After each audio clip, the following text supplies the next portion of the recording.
ایک شخص مجھے کہہ رہا تھا ایک دن، مفتی صاحب میری بخشش ہو گئی دنیا میں نے کہا اللہ آپ کا منہ مبارک فرمائے، کوئی نشانی تو بتا دیں۔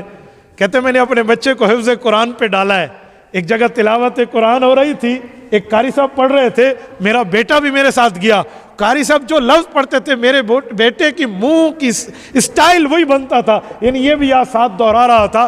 تو میں نے اللہ کے سامنے ہاتھ اٹھائے، میرے مولا اتنا کرنا میرے بس میں تھا، آگے قبول تیرے بس میں ہے۔ میرے دوستو، یہ راستہ جنت جاتا ہے جو چاہے ہمارے ساتھ چلے، جو چاہے ہمارے ساتھ چلے۔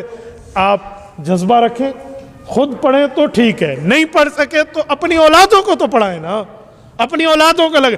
ایک بیٹا پڑھ گیا معاشرہ پڑھ جائے گا، ایک بچی پڑھ گئی پورا گھرانہ پڑھ جائے گا۔ ایک بچی کی تعلیم بچوں سے زیادہ ضروری ہے۔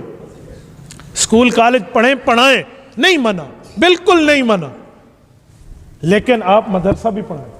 یہ وہ تعلیم ہے جو قبر آخرت کراس کر کے پہنچ جاتی ہے، قبر تک پہنچ جاتی ہے۔ حدیث پاک میں ہے یہ قرآن کریم بندے کے دائیں سائڈ پہ آ جائے گا اور بندے کی سفارش بنے گی۔ رسول اللہ صلی اللہ علیہ وسلم نے فرمایا میں قرآن کریم کی اس سورت کو جانتا ہوں جس کی آیات 30 ہیں اور وہ کل قیامت میں اللہ کی دربار میں آئے گی، میرے مولا یا مجھے قرآن سے نکال دے یا میرے پڑھنے والے کی بخشش کر دے۔ وہ سورۃ الملک ہے، سورۃ تبارک الذی، جو سوتے ہوئے پڑھتا ہے کل قیامت میں اسے یہ ثواب ملے گا۔ یہ کم سفارش ہے، یہ کم سفارش ہے۔ خدا کی قسم دنیا کی دولتیں لگ جائیں، عزتیں لگ جائیں، جوانیاں لٹ جائیں، لیکن کل قیامت میں سورۃ الملک ہمارے لیے کہہ دے کہ یا اللہ مجھے قرآن میں رکھنا ہے تو اسے جنت بھیج دے، یہ کم نعمت ہے یار، یہ کم نعمت ہے، یہ کم احسان ہے ہمارے اوپر۔ ہم یوں کرنے والے بنے، ہم اپنے ان معاملات کو دیکھیں۔ حضرت عبداللہ بن مسعود رضی اللہ عنہ کے بیٹے نہیں تھے، بیٹیاں تھیں۔ حضرت عثمان ان کے گھر گئے رضی اللہ عنہ، امیر المؤمنین وقت تھے۔ حضرت عبداللہ بن مسعود ملے، امیر المؤمنین کیسے تشریف لائے؟ کہ میں چاہتا ہوں آپ کے لیے کچھ ہدیہ دوں۔ کہا میرا مولا سب کچھ مجھے دیتا ہے۔ کہا آپ کی بیٹیاں ہیں ان کے لیے کچھ کر لو، مجھ سے لے لو۔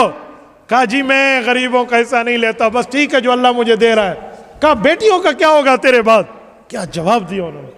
کہا میں نے رسول اللہ صلی اللہ علیہ وسلم سے سنا ہے مغرب کی نماز کے بعد جو سورۃ الواقعہ پڑھتا ہے، اذا وقعت الواقعہ، یہ سورت جو تلاوت کرتے ہیں مغرب کے بعد، اس کے گھر میں کبھی فقر و فاقہ داخل نہیں ہوتا۔ میں نے اپنی بچیوں کو پڑھا دیا ہے، سمجھا دیا ہے، وہ پڑھیں گی، کسی قسم کا میں فقر و فاقہ کا ڈر نہیں ہے۔ جو صبح سورت یاسین پڑھتے ہیں اس کے پورے دن کی قضیت حوائج، تمام کے تمام امور کی ذمہ داری اللہ کے پاس آ جاتی ہے۔ رات کو سوتے وقت جو سورۃ الملک پڑھتا ہے اس بندے کے لیے خوشخبری ہے جنت کی۔ اور جو جمعے کے جمعہ سورۃ الکہف پڑھتا ہے، حضور علیہ السلام نے فرمایا یہ فتنوں سے بچ جائے گا، حتیٰ کہ فتنہ دجال بھی اس کا نقصان نہیں کرے گا۔ تو یہ یہاں ملے گا آپ کو، کریں گے انشاءاللہ، اپنے اولادوں کو بھی بھیجیں گے۔ آپ ہاتھ کھڑا کر کے میرے ساتھ تائید کیجئے، کریں گے؟